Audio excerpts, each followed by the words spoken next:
Hi, this is James, amateur call sign Kilo Golf 5 Papa Tango Echo, coming to you from Belton, Texas on September 13th, 2022.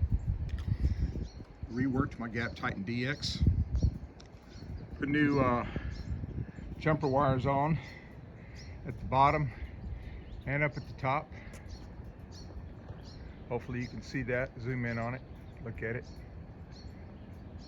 Put a new counterpoise hoop on each end cap. There you go. Wire goes around to each end cap. It goes through the split bolt. I got 11 inches of gap on the Dacron rope right there. And I'm 44 inches from the end cap, to the split bolt, like the manual says.